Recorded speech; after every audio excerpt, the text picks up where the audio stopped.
So we are delving into magnetic fields. Still we haven't touched two premises. The two premises are what are magnetic fields and how they are related to electric fields. This is something we'll look probably next week or the week after, and we also have to look at magnetic materials. But today is going to be, we've discussed two premises. First, moving charges produce magnetic fields. Second, if moving charges are inside a magnetic field, they experience forces. These are the two things that we've been discussing so far from different angles. So today is going to be the last lecture on these two aspects. Then we'll look at the other two premises. Okay. Now, we're going to start off with an example of when we have combined electric and magnetic fields. And the case we're going to study is the Hall effect. The Hall effect was discovered in 1820s, probably 1827, by Edwin Hall, an English scientist. And in the latter part of the 20th century, the Hall effect underwent a rediscovery, a rejuvenation. Okay, like a resuscitation of a phoenix. The phoenix was already dead, but it was resuscitated, and then it flew with lots of glory. It attracted lots of Nobel Prizes, several Nobel Prizes, because then scientists were starting looking at Hall effects in two-dimensional systems. They looked at the quantized Hall effect, fractional Hall effect. So the Hall effect is a really hot area in modern physics. But what is the original Hall effect? Let's get settled down. Hard, please. Don't talk while you walk into the class. Some of the students have already done or will do an experiment on the Hall effect in the laboratory as well. So students, I hope, are familiar with the Hall effect, at least some of them. So what is the Hall effect? Suppose I have a metal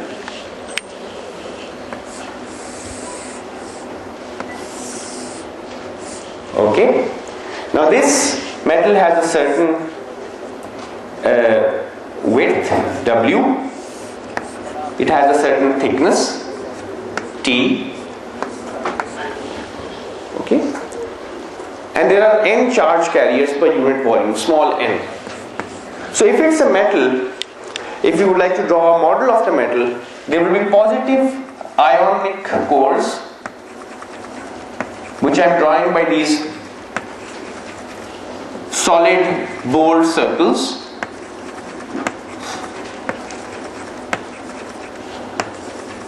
And these are fixed more or less. They only oscillate about their mean position because of temperature effects.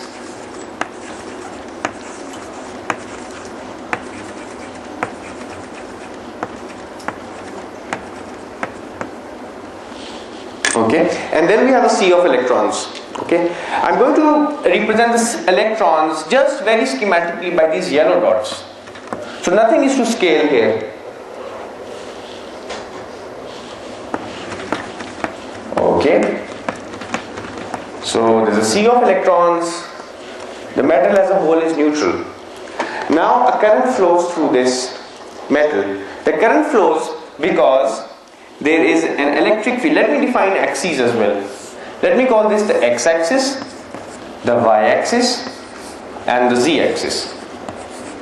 Now electric field is applied in this direction inside the metal. Okay, so this is the electric field and it's pointing along the x direction. So this is Ex. It's a vector, of course. So this electric field will cause a current, a steady current to flow through this material. And the direction of the current, which I am going to represent by a green arrow, is parallel to the electric field. Okay, so this is the direction of the current. Since it's along the x direction, I call it Jx, and it's a vector. So the electrons by themselves are moving with a certain velocity. That velocity is opposite to the direction of the conventional current. So the sea of electrons as a whole is moving with a drift velocity. And we can also model this as that each individual electron is moving with the drift velocity. Okay, but really it's the entire mobile sea of electrons that is sloshing to the left majestically with a tiny speed called the drift velocity. Okay, so the drift velocity is in this direction for the electrons.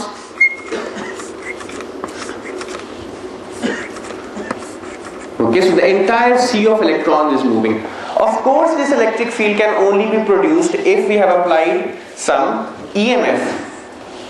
Okay, so this is connected to the positive terminal of a battery. This is connected to the negative terminal of a battery. So there is a complete circuit here.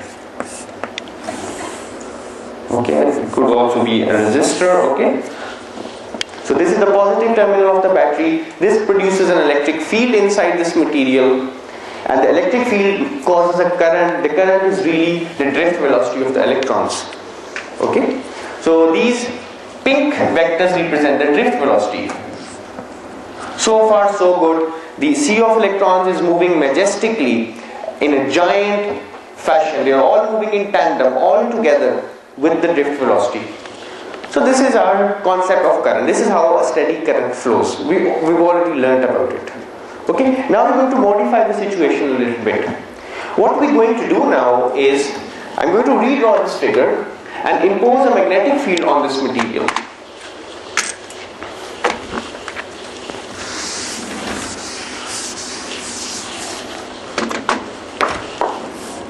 X, Y, Z. Okay.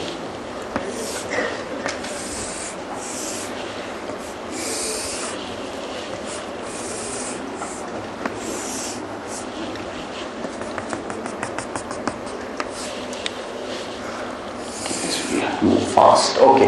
So again I draw the positive chords.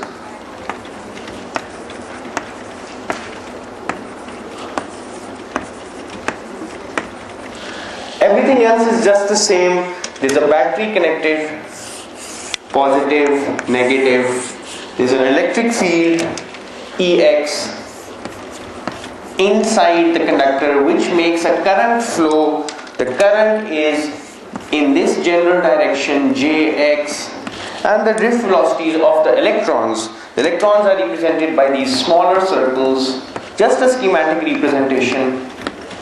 These electrons are moving to the left with a drift velocity Vd. Now upon this material we impose a magnetic field.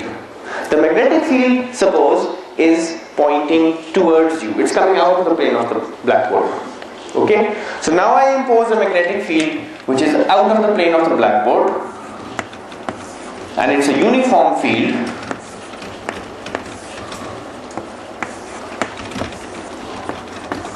Okay, so everywhere there is a magnetic field coming out. Let me draw this magnetic field schematically. The magnetic field is coming out, okay, everywhere, and it's constant. It's coming out, it's coming towards you. Okay. So this is the magnetic field which is pointing in the Z direction. So the magnetic field is B, all of it is along the Z direction.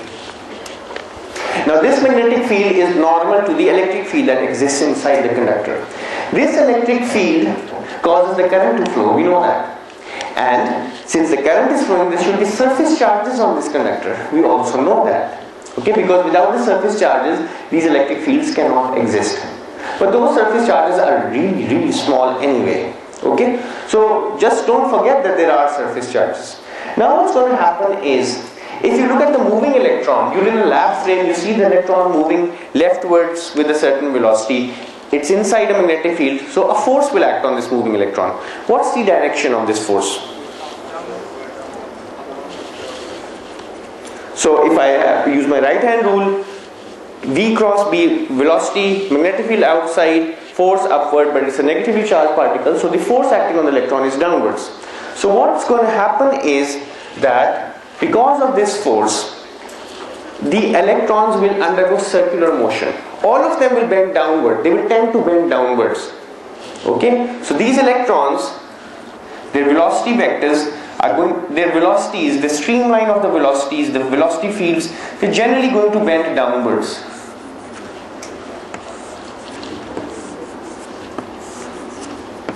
Okay, let me draw a few more electrons. So nothing is going to happen to the positive ionic core because they are static. Their velocity is 0. And you're looking at everything from the lab frame, okay? So the general direction of the velocity of the electrons is such that they're going to point downwards. Now all of this is happening at very fast time pace. There's a force that acts on the electron that shoves the electrons, the entire sea of electrons downwards. Okay? Now what this does is that on the bottom surface of this plate, there will be an accumulation of negative charge because the electrons are coming to the bottom of this metal plate and they're being depleted from here. So because of this applied magnetic field, the bottom surface will acquire a negative charge. It will become negatively charged and the top surface will acquire a positive charge because of the depletion of the electrons. Okay? Now these charges that I've drawn are in addition to the charge distribution that is causing this electric field. Okay? So even if there were no magnetic field, there would be charges on the surface because otherwise this electric field would not exist. But those charges are really small. You remember from the midterm, just a few electrons, few hundreds of electrons. But these charges can be really large. The amount of these charges can be really large. It depends upon different properties of the material. In general, the bottom surface gets a negative charge, the top surface gets a positive charge. Now what this does is an electric field is established inside the material. Now that electric field is pointing from top to bottom because this is positively charged, this is negatively charged. So in addition to this axial electric field, a transverse electric field is developed because this becomes positively charged, this becomes negatively charged. An electric field builds up inside the material and the direction of this electric field is pointing downwards. So this electric field is in the minus y direction. I call it, it's EY. It's in the minus, okay, I call it E minus y because it's a negative y direction. Okay, now what this negative electric field does is that if the magnetic field is still on, it will impede, it will hinder more electrons coming downwards because this electric field is applying a force on the electrons. Now each electron is experiencing two forces. Okay, what are the two forces that the electron sees? पता है कौन सी दो forces electron देख रहा है? Right. One force that we try to call the magnetic force. That magnetic force is pointing downwards. Fm. This is a force that we generally call the magnetic force. And there is an electric force on the electrons that is pointing upwards because of the presence of this electric field. So Fe is pointing upwards. Initially there is no electric field, there is no transverse electric field because the electrons have yet not accumulated on this surface. However, as the buildup of electrons goes up, this electric field builds up and it prevents more electrons from accumulating onto the two surface. Eventually a point will arise when this electric force on an electron will be the same as this magnetic force on the electron.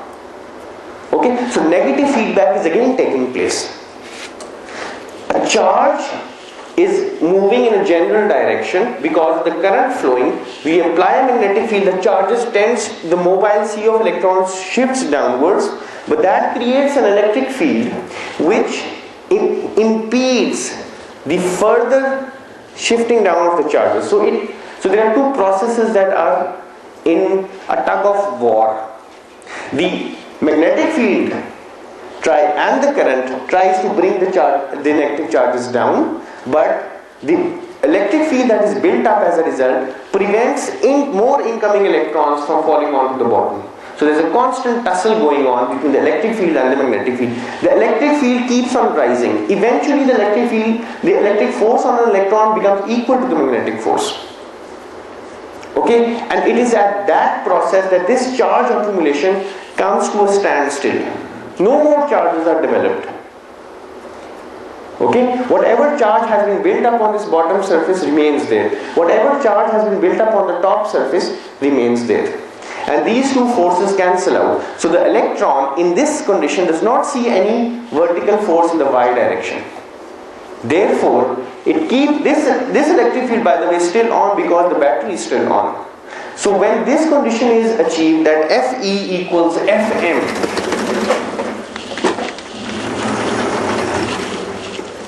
when Fe magnitude equals Fm, no more charge buildup takes place and steady currents starts to flow, continues to flow, current continues. So we switch on a magnetic field, transients take place, everything is happening at near the speed of light. The polarization develops on the top and bottom surfaces, that creates a negative feedback, and more polarization is not then created. Everything comes to a standstill. Whatever charge has been built up on the lower surface remains there. Whatever charge has been built up on the upper surface remains there. The electron does not see any vertical force. It only sees the electric field Ex, and it continues to drift in a horizontal fashion with the drift velocity, and the current keeps on, continues. So when does this happen? This happens when this electric field is E times E minus Y. This we know is E, the drift velocity, into B. Okay? So this electric field E minus Y is VdB. So it depends upon the drift velocity. Now if you look at this metal piece again, now what we have is a top surface and a bottom surface. We've connected all of this to a battery like this. This makes current flow through this material. The direction of the current flow in steady state is this. This is Jx. Okay? This is Jx. Positive charge has been built up on the top surface and it remains constant because now the current is uniform, the vertical forces have just balanced out, negative feedback has kicked in to impede the further buildup of charge. So negative feedback is happening here as well. And now there's a charge separation between the top plate and the bottom plate. Now this charge separation can act like a battery of its own. Okay, मैं analogy को मज़ीद strengthen करूँगा अभी थोड़ी देर बाद. This charge separation acts like a battery of its own. That's what a battery really is. So if I connect this point and this point in another circuit, for example, or a voltmeter, the positive terminal, this is the negative terminal of the voltmeter. It will show me some reading. It will pick up this EMF. Okay? Suppose the voltage difference that is developed is, this voltage is called the Hall voltage. Now, this Hall voltage, you see, is in a, this arrangement is transverse to the arrangement in which the original current is flowing. The electric field is in this XY plane, whereas the current that is flowing, that's in parallel to the x-axis, that's in the XZ plane. So if we look at this electric field is simply a Hall voltage divided by this width W. Okay, this is VdB, but Vd we know is current divided by N, E, the charge on an electron, okay, cross-sectional area. The cross-sectional area is W into T, okay, and this is B.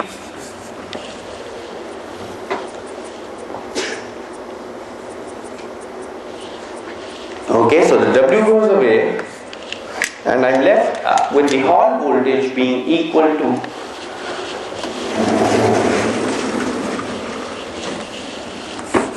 VH, the Hall voltage, equals the current that is flowing, and this current is actually flowing in the x direction, right? This current divided by the carrier density, the charge on each carrier, into the thickness, this thickness T, into the magnetic field.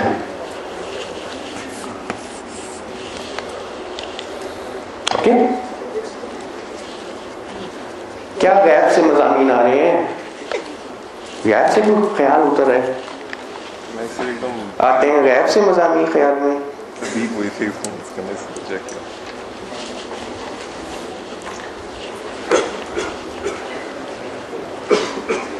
So this is the Hall voltage. It depends upon the magnetic field. Stronger the magnetic field, stronger will be the Hall voltage. I can make plots of different kinds. If I have the Hall voltage here, I plot versus the magnetic field, I get a straight line. I plot versus the current, I get a straight line. Right? Higher the current, this current that's flowing, higher will be the Hall voltage. So I can use this Hall voltage to measure current. Okay? If you have a feeble current, like the current through a neuron, you place a Hall sensor close to it. By looking at the Hall voltage that is developed in the Hall sensor, you can find out what the current is. You can use the Hall voltage to measure magnetic field. This is something I think we do in the laboratory. This Hall sensor can be used as a magnetometer to measure magnetic fields. You can measure the carrier density using the Hall effect. So if I increase n, the Hall voltage goes down. So this is the plot of the Hall voltage with respect to n. Another beautiful property of the Hall effect is that you can actually look at the mechanism of conduction. What kind of charge carriers exist? Whether they are positive or they are negative. Semiconductors, you know, can have holes as their charge carriers, which develop a totally opposite Hall voltage. If the charge carriers are positive in this case and this magnetic field was pointing in the same direction, this would become the negative terminal of the EMF source. This will become the positive terminal. So the Hall voltage will switch its direction. So whenever you develop a new material in the laboratory and you would like to look at its conduction mechanism, how does conduction take place? The first experiment that you do, measure the Hall voltage. Okay, and all kinds of exotic effects occur if this material becomes two-dimensional. Then you can see quantum Hall effects. Anyway, so the Hall voltage is one of the most important techniques that's used in modern technology. It can help. Higher the charge concentration, smaller the Hall voltage. So if you look at metals, metals generally have an N of the order of 10 raised to 28 per cubic meter. For example, if you have sodium, you know the density of sodium, the molar mass of sodium. If one sodium atom donates one electron to the mobile C, you can calculate the number of mobile electrons per unit volume. So metals generally have this order of N. Semiconductors, on the other hand, have a much smaller 10 raised to 22 meters per cube charge carrier density, so they give much bigger Hall voltages. So the Hall sensors that you're using in the laboratory, they're semiconducting materials. N and P type will give different Hall voltages, different polarities of Hall voltages. Now, as I promised, I would like to make the analogy with the battery really clear here. Okay, why am I calling this an EMF? Okay, I give you half a minute just to relax and think what we've done so far.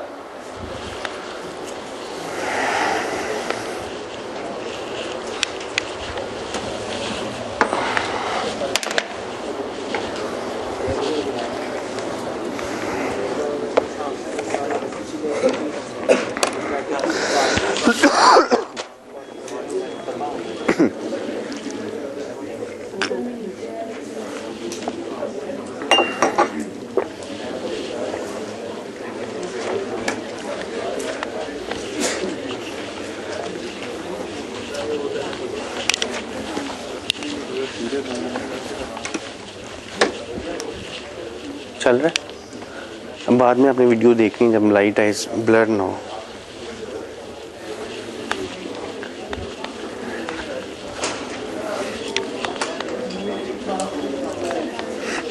जी पूछिए.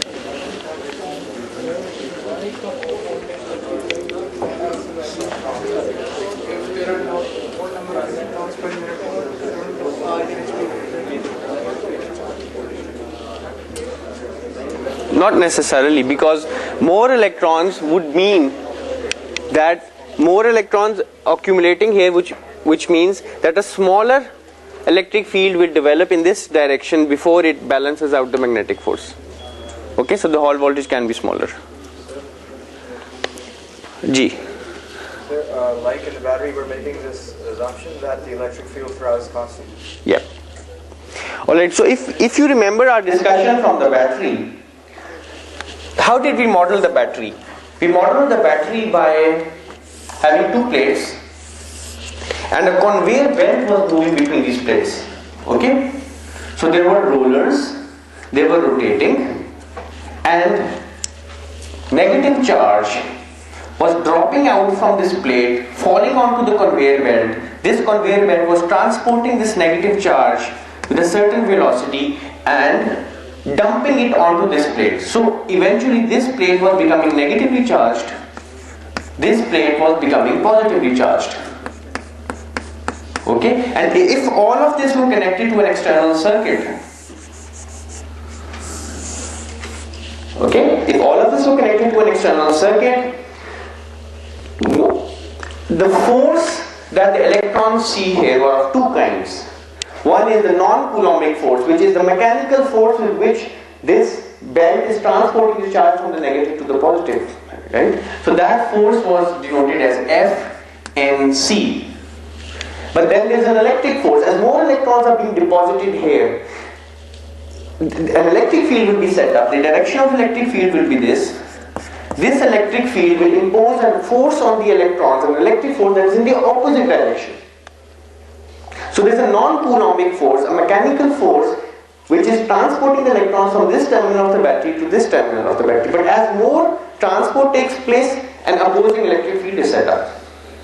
So the opposing electric field is minus EE, right? So this is the net force that an electron sees in the region of the battery. Okay? And a certain situation arises when as many electrons that are being deposited on this battery, so many electrons are being carried away. So the number of electrons on these plates remains constant.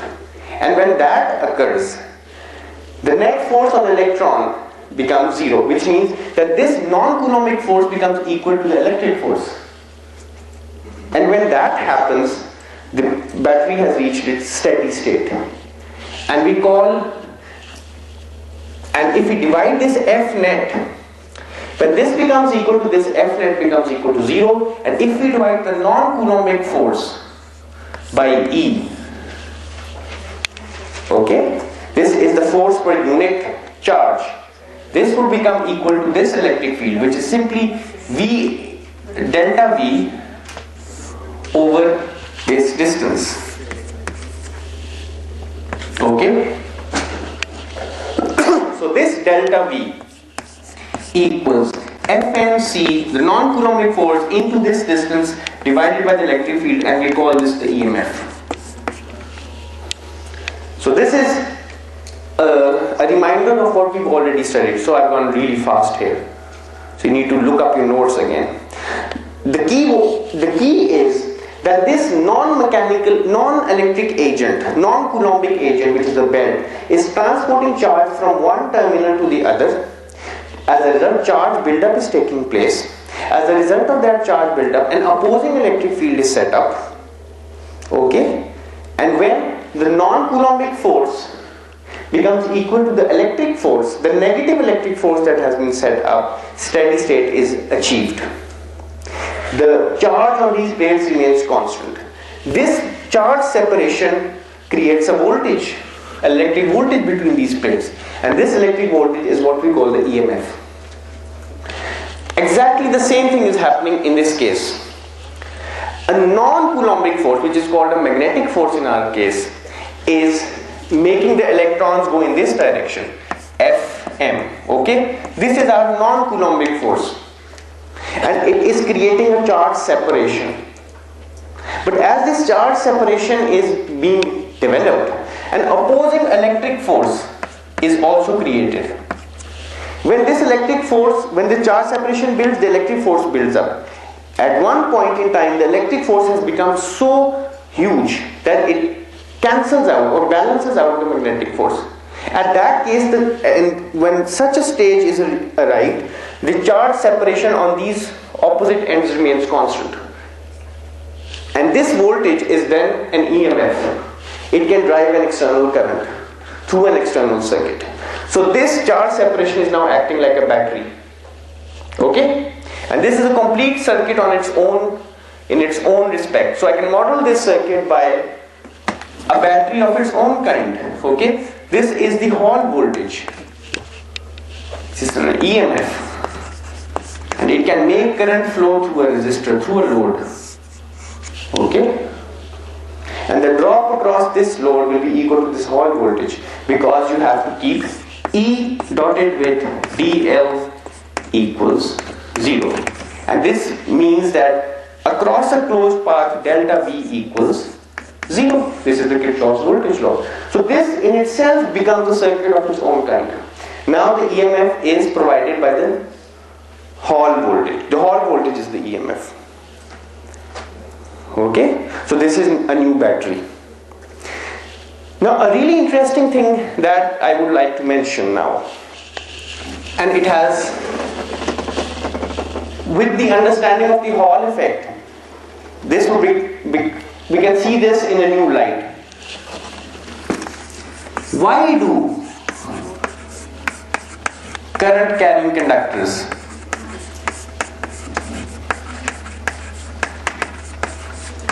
experience a force in a magnetic field?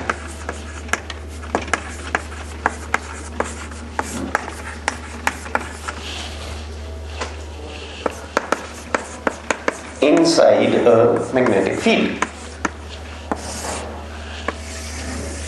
Again, we've already looked at this. We've already looked at empirical evidence. I've shown you demonstration that this is correct. Now that we've studied the Hall effect, we can look at this force in a different light. You see, whenever you study physics, the way you study physics in the sophomore year is different from the way you study in the freshman year. In the junior year, you will start looking at things at a different time, at a different angle, different perspective. New dimensions open up. So now that we studied Hall effect, a new dimension has opened up. Let me expose that dimension to you. Now, in the case of the Hall effect, I would like to explain why does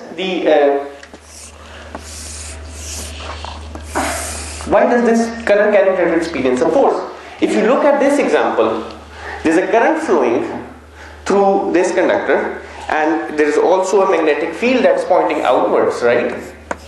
So a force must act on this conductor. What's the direction of this force?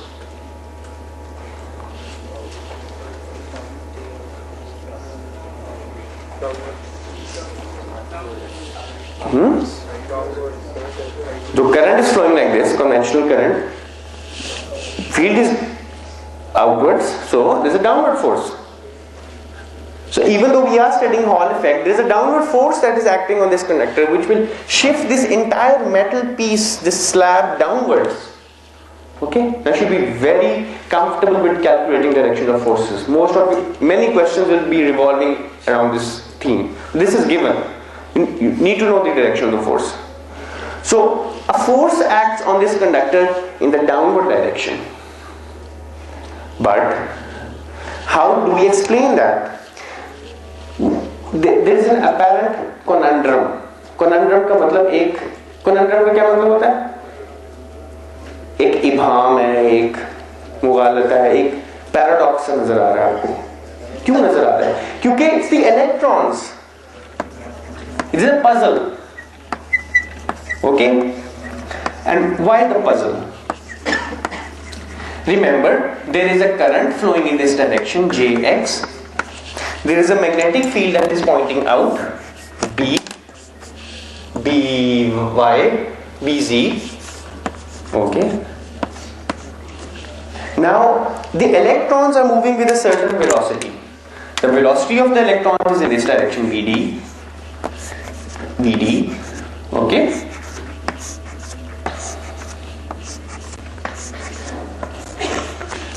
Now, because of this magnetic field and the velocity of the electrons are bending downwards.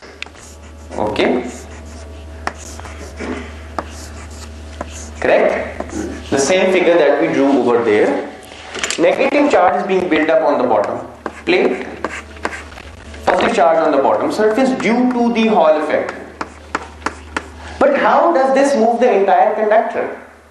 Because the force is only acting on the electrons. In the lab frame of reference, we see the entire wire moving downwards. But the force is actually only on the electrons. Okay? So how does the entire wire move? So this is the puzzle. The puzzle is that the force is only acting on the electrons. There's no force acting on the ionic cores. So now when the electrons move downwards, the entire object does not move. What happens is that the electrons just accumulate on the bottom surface. So what explains this entire object moving downwards? Any possible resolutions of this puzzle? सवाल समझ आ गया? अच्छा सवाल पूछना ये इसे आधा इल्म होता है. Half of knowledge is a good question asked. So if you understand a good question, then you actually, this is half of the knowledge is already assimilated. So the question is a force only acting on the electrons, and what happens is that these electrons are mobile, they just accumulate on the bottom surface. So what would explain the force that is acting on this entire bulk of matter, that is pushing this bulk of matter downwards? G. There is another model apart from free electron, say free electrons, where you have electrons in standing waves around atoms as they move in conduction. So maybe that is causing it? No.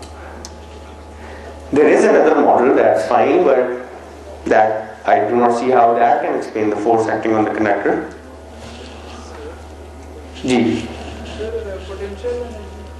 Potential. जी आगे पूरी बात कर दो कैसे? Sir, difference in potential. Give me a qualitative reasoning. What's happening here?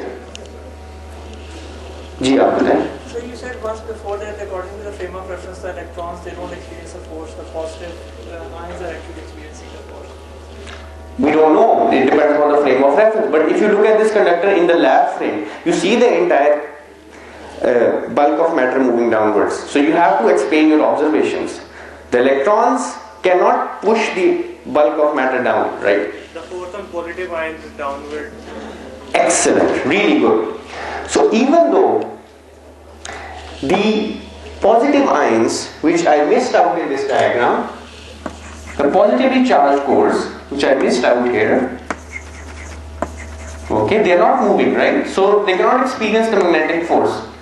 The Lorentz force on these positively charged ions is zero. But once electrons have been shifted downwards, an electric field is set up. What's the direction of the electric field? This is the direction of the electric field, E minus Y. These positively charged ionic cores are indeed seeing an electric force. Okay, in our lab frame we call this force an electric force. In our lab frame we call the force acting on the electrons a magnetic force. So these positively charged ionic cores, which form the bulk of matter, okay, they are the most of the mass of this conductor. If you have sodium, the electrons, there's just one electron contributed by an atom, but then you have 23 nucleons belonging to each sodium atom, 11 protons and 12 neutrons, and each of these nucleons is 1800 times heavier than an electron, and you also have the other 10 electrons. So the bulk of the matter is made by these ionic cores. Agreed? So the matter is just the ionic cores. The electrons are just a whimsical fraction of the entire mass of this solid. So what happens is that these static ionic cores that are studied in position, that do not move if you ignore temperature effect, they see an electric force. You agree? That electric force is because of this electric field that has been developed because of the Hall effect that has been caused by the magnetic force on the electrons. So there's a magnetic force on the electrons that creates an electric field, the Hall electric field, that creates a force on the positively charged ions. And there is no force to counterbalance this force. This is the only force that the positively charged ions see. And as a result, all of these positively charged ions will accelerate downwards. So the entire object, this entire bulk of matter will shift downwards. It will experience a force, it will move downwards. Okay? So this is the origin of the force acting on on current carrying conductors. So you can explain the Hall effect, the force, using the description of the Hall effect. G. So once the positive charge starts moving, does this give the magnetic field and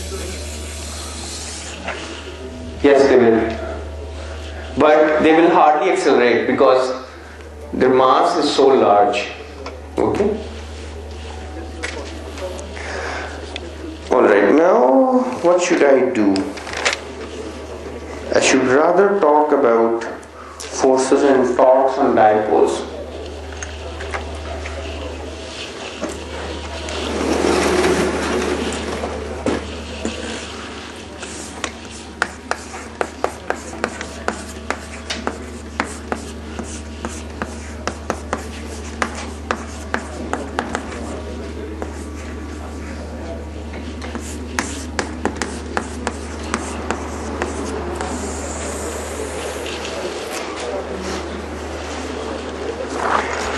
Now some really interesting phenomenon. I really love all of this material. In yesterday's recitation, we looked at a magnetic dipole carrying a current, which is really a current carrying loop, and there's a magnetic dipole.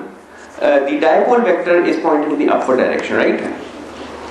Now if I place a magnet here, a permanent magnet here, like a bar magnet, what you call a bar magnet,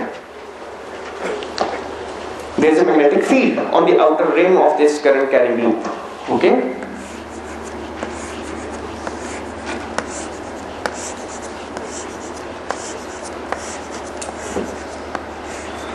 Okay. If I look at this angle, suppose this angle is theta.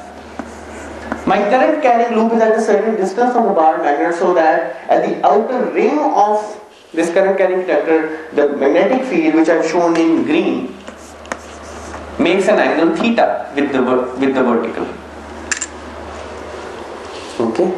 Now we calculated yesterday that a force acts on this dipole. Okay. The force that acts on this dipole was given by mu, which is the magnetic moment, B sine theta I divided by R. Okay, this is the force acting on this dipole. This was also one question in your recitation. Alright. Now, first question. Is the magnetic field due to this magnet, which in itself is a dipole, is it uniform in space? No, it's diverging outwards. The field is larger here. There's a 1 over r cube dependence. Field is larger here, it's even larger here, and it's also changing its direction everywhere. So you have a bouquet of flowers in which the twigs are diverging out. So this is what the magnetic field looks like. Okay? Suppose you have a uniform magnetic field. Okay? Like, suppose you have a uniform magnetic field. ठीक है, मैं uniform magnetic field बनाने की कोशिश करता हूँ. I have the same dipole. This is its magnetic moment. Now for simplicity, I assume that my magnetic field is just vertical, it's parallel to the magnetic dipole moment. Okay? So I have created this magnetic field somehow by placing this magnetic dipole, which is just a coil between two pole pieces of an electromagnet, like the one you see in the lab. Okay? So I have created a uniform magnetic field. And I also suppose that this uniform magnetic field is normal to the plane of the coil. So what's the angle theta? What's the angle theta?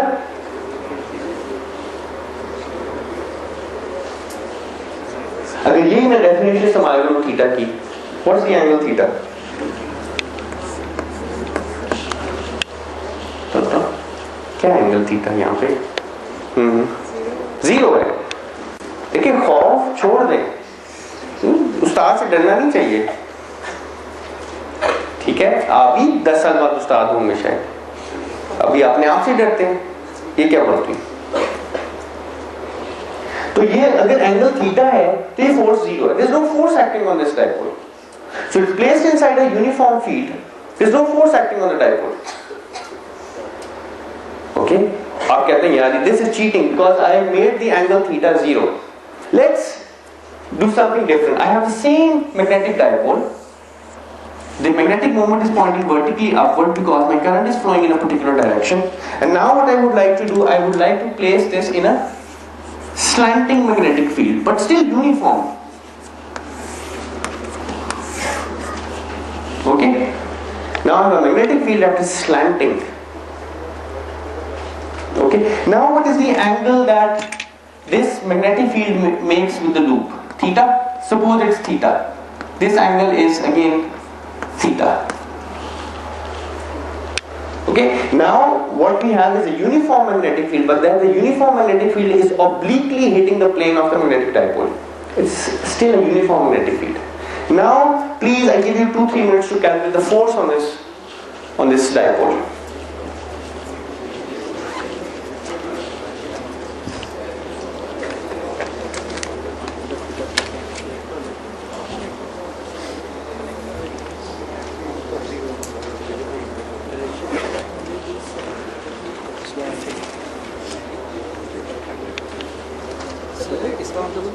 Voltage है वो geometry of metal पे depend करता है, कुछ भी depend करता है। We take a cylinder पे होगा जी सॉरी फोर्स जीरो हो जाएगी, ठीक है? थोड़ा सा मुझे करके दिखाएंगे कैसे। नहीं तो ये तो आपने रट्टा मारा हुआ ना कि मैग्नेटिक फील्ड क्यों, कैसे पता चला? करके दिखाओ। dB by dz, चलो बात की बात, अगर आपको नहीं tension energy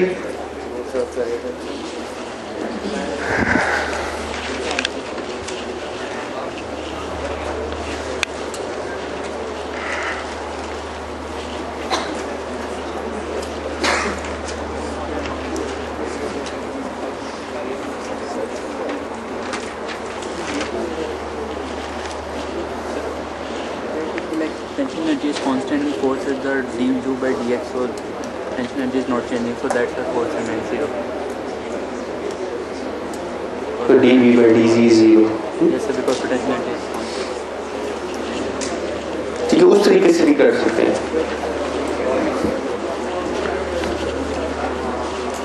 Alright, so if the current is flowing in this direction, here the current is flowing into the plane of the paper. This is the magnetic field, okay? So I can find out the force. The force is IL crossed with B. IL crossed with B, it's downwards. Okay, this is the force. On this section, here the current is flowing out. L cross B, force is now upward. And this is the angle that this force will make. There's a certain angle the force will make. Now this is 90 minus theta. This angle, if this is theta, this angle again is 90 minus theta. So if I resolve this force into two components, I get this force and I get this force. If I resolve this force into two components, I get this and this. And these angles are the same. So this component will exactly cancel out with this component. This component will exactly cancel out with this component. And the net force on this current carrying loop, which is placed inside a uniform magnetic field, is zero. Okay? Most of the students would like to deal this problem with the concept of potential energy. Okay, that's fine. Let's do that. Now let's talk about the potential energy of a dipole. placed inside a magnetic field. And let's try to compute forces from the potential energy.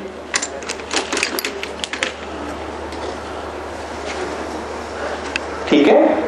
A dipole placed inside a uniform magnetic field will not experience a force. Remember that. If I have a piece of magnet, okay, and I have some iron filings, some shrapnel, and if this shrapnel is attracted towards the magnet,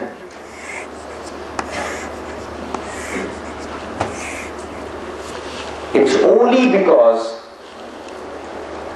the magnetic field of this magnet is non-uniform.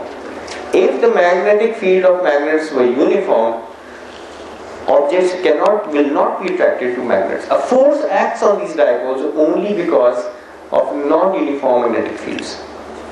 Okay, so just remember that. Now I would like to talk about the concept of potential energy of a dipole placed inside a magnetic field.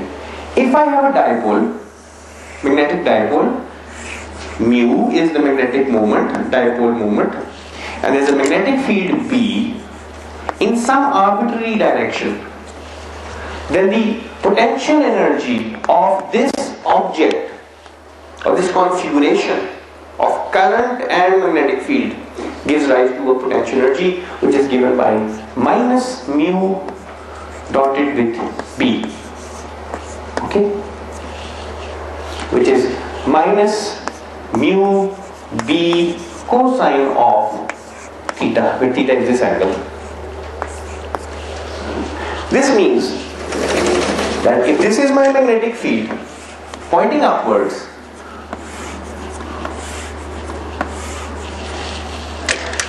a magnetic dipole carrying current like this and whose magnetic moment is pointing in this direction has the minimum energy. Okay?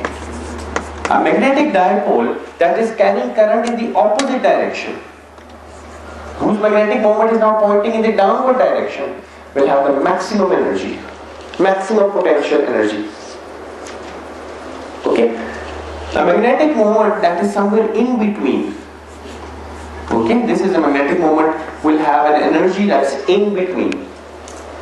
A magnetic moment that is normal to the magnetic field, what will be its energy? Zero? Is it minimum? No, because minimum is minus mu B. So its energy is in between. Okay, so zero energy does not really mean minimum energy. Energy can also be negative. This is how we define the potential energy of a magnetic dipole inside a magnetic moment. Okay, now suppose I have a magnetic field pointing in the upward direction. Okay, it's a uniform field, and I have a magnetic moment, a plane, a loop of wire that is coming out of the plane of the blackboard, right? And it makes an angle mu, it makes an angle theta with the direction of the field. Okay, this angle is theta, this is mu. Now what happens is, you've learned from your A levels, and I do not want to belabor this point again and again, you can look it up in the book, a torque acts on this dipole. The Earth's field is really homogeneous. Why is it homogeneous? Should the Earth's field be homogeneous? Can you think of a reason if you write a letter to your parents and you have to tell them, okay, that the Earth's field is homogeneous? What would you write to them? What kind of reasoning would you give? Okay, any ideas? Let me tell you as a matter of fact that the Earth's field is really, really homogeneous. It can be weak, but it's homogeneous. Why?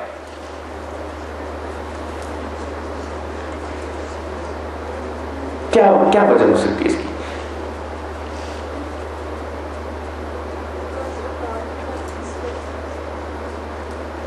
बताएं?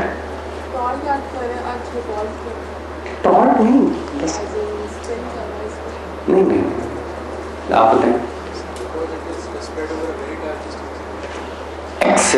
Because the earth is such a huge magnet, right? The radius of the earth is about 6,400 kilometers.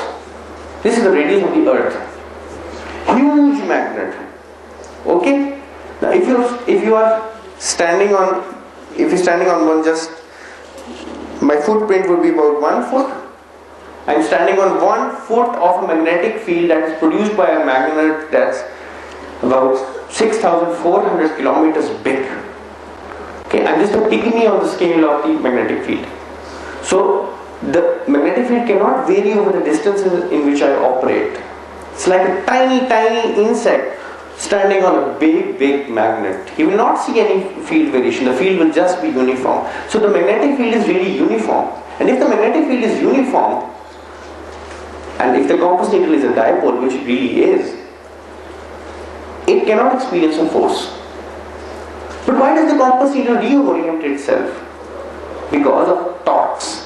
So if you have a magnetic moment placed inside a magnetic field, a torque acts on this magnetic moment, which is given by mu crossed with B. So now this is a cross product because torque is a vector quantity. So if I have my right hand fingers in the direction of mu, I curl it in the direction of B, the torque is pointing outwards. Now, what does torque pointing outwards mean? This is the direction of torque. It's pointing out of the plane of the blackboard. It means that if this is my coil, my angular velocity will be out of the plane of the blackboard. So I rotate my fingers in the direction of the torque, or put my thumb in the direction of the torque. My fingers will tell me the direction of rotation of angular velocity, because torque equals moment of inertia into omega.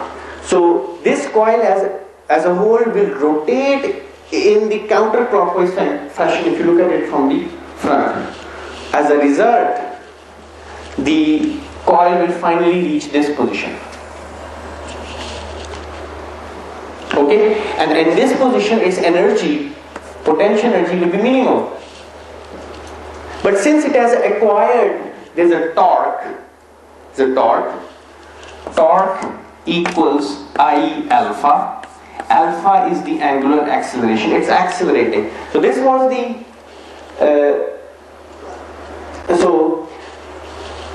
the original direction of the coil. It moves like this, right? But then it accelerates. So when it reaches its minimum energy point, it goes on because it has an acceleration. So it goes the other way around. It goes like this, Mu now points in this direction, but then it comes to a standstill, it's decelerating, and then it comes back. So it undergoes oscillatory motion, just like a pendulum. Okay? So it acts like a pendulum inside a magnetic field. This is the initial magnetic moment. It goes like this, then it goes like this, then it oscillates about its mean position. Okay? It just acts like a pendulum. Here its potential energy is minimum, but its kinetic energy is maximum, because it has achieved it has gone through its maximum acceleration for the maximum amount of time. So its rotational speed is highest here. Its rotational kinetic energy is highest here. So it will over surpass its mean position, go to the other side, and then it will start undergoing simple harmonic motion about its mean position. So torque acts on dipole. So there is a connection between mechanics and electricity and magnetism, and this is a connection that should not be forgotten. No course in physics is a standalone course. Every course builds up on the other. So it's a seamless whole that we try to give to students. Okay? Modern physics, electricity, magnetism, and mechanics, they're not three separate courses. They are one intertwined course. So just remember that. Now, we can also look at this force that we calculated there from a potential energy concept. I know that the potential energy is U equals minus mu dotted with B. Okay? Suppose I have a magnetic field that's pointing in the Z direction. I would like to draw a magnetic field pointing in the Z direction, okay? So there are different ways of doing that, okay? Let me, instead of drawing lines, I would like to draw vectors.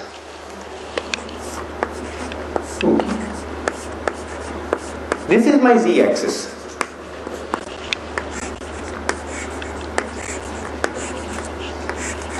So I'm drawing magnetic field vectors instead of lines. Okay. What direction is the magnetic field pointing in throughout space? Z. Is it uniform? Yes. So for this field, the magnetic field is all in the z direction and it's uniform. Now I draw another field configuration.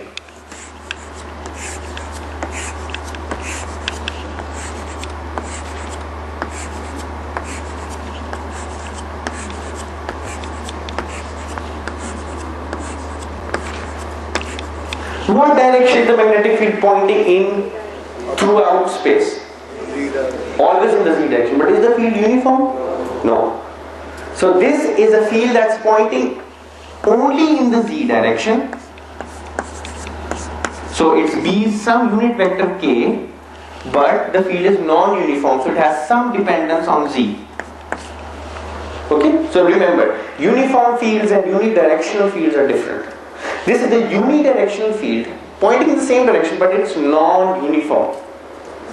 The magnetic field due to a bar magnet is non-uniform and it's also pointing in all three possible directions because it's a three-dimensional magnet.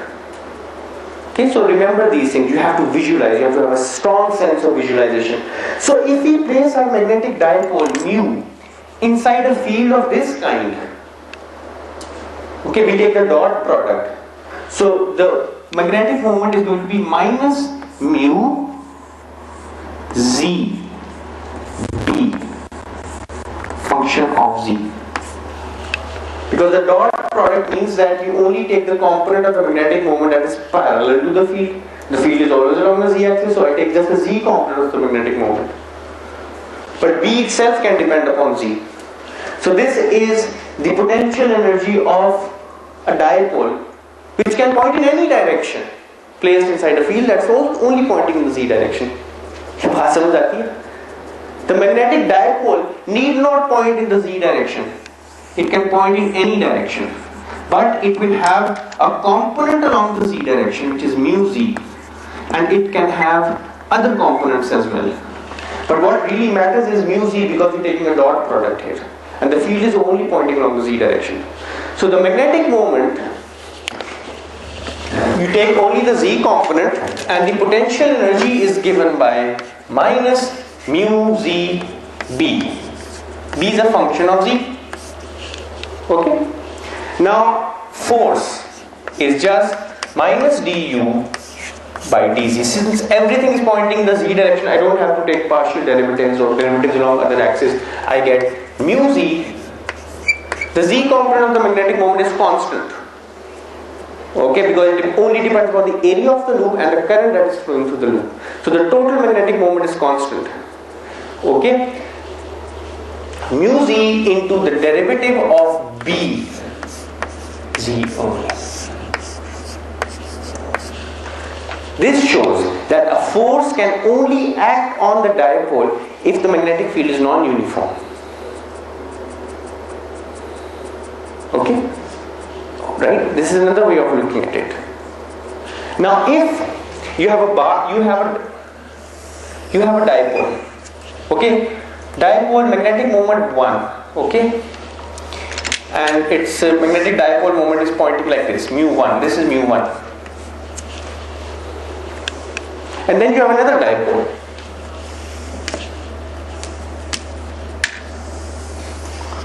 So its magnetic moment, suppose, is mu 2, and it's also pointing in the upward direction. This is my z-axis. Okay, and suppose the distance between these objects is some, let's call it z0, okay? Now you can visualize, only visualize that this is a tiny north pole here, this is a tiny south and north. Okay, because the magnetic moment points from south to the north, south to the north. Okay, so these dipoles, if they are carrying current in such a way that the dipoles are pointing in this direction, they should really come close together. They should attract one another. Okay, these are just two current carrying loops that are attracting one another, or just two dipoles that are attracting one another, or just two magnets that are attracting one another. It's just to model of two magnets attracting one another. Okay. Now the field. Excuse me.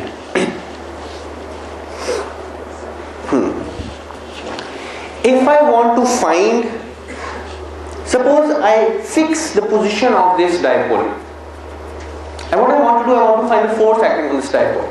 So I fix the position of this dipole. There's another dipole at z0, at a distance of z0, and I want to find the force on this dipole, which means I have a magnet. I want to find the force it exerts on another magnet. How much is the force, and how does it depend upon z0?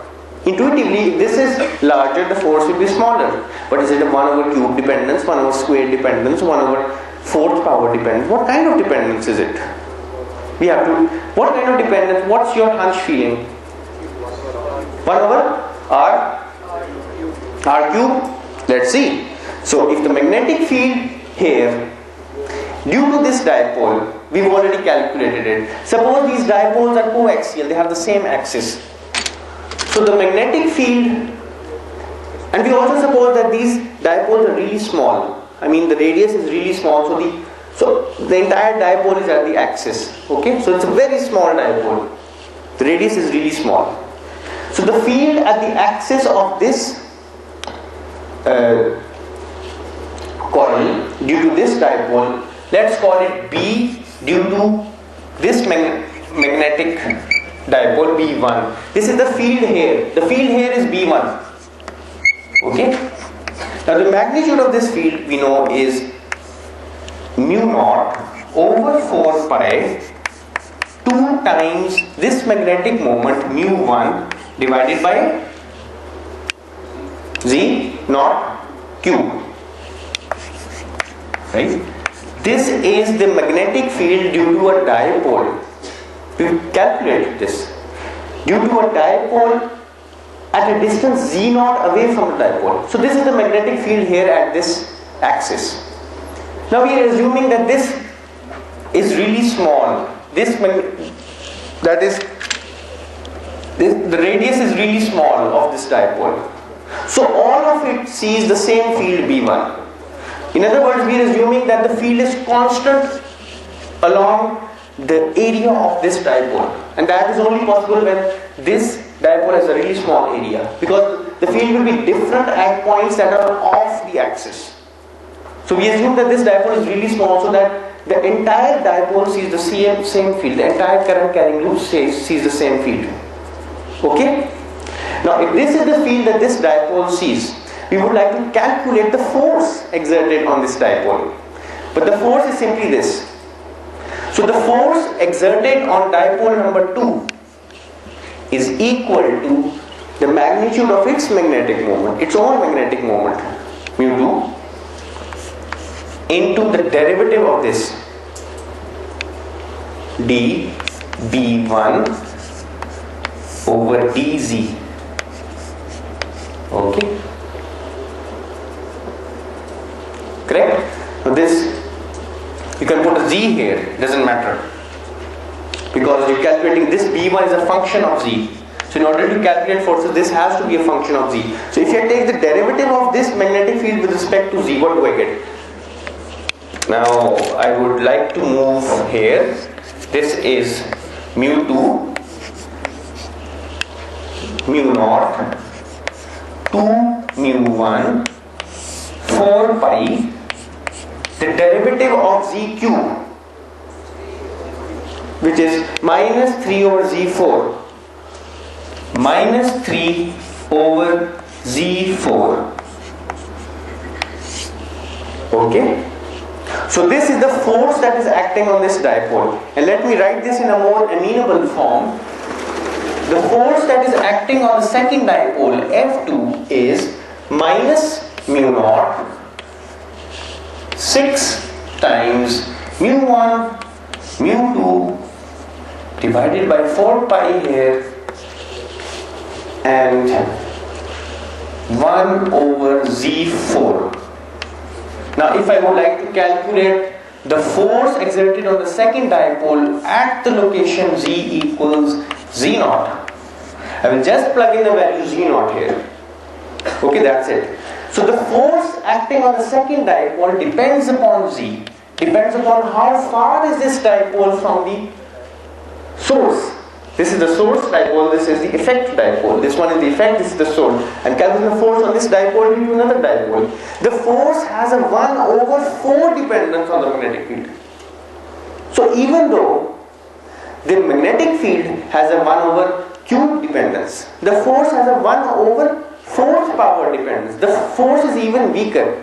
So that's why if you have a magnet, you bring an object close to it, you don't hardly see any force. The force is imperceptible. The force suddenly increases when you bring that object really close to the magnet, and it just goes really high when the force goes. Such kind of force is called a dipolar force, dipole-dipole interaction. It also depends upon the product of the magnetic moments of the two dipoles, which of course depends upon the currents flowing in the individual current carrying loops. If these dipoles are really due to current carrying loops, because permanent magnets can be modeled likewise, but there is a different origin of magnetism, and it depends on the 4th power. So this finishes our discussion of the two premises of magnetism. Next week probably we'll start looking at magnetic materials. There's going to be a quiz on Friday. The homework is due today, and I wish you best of luck. Thank you very much.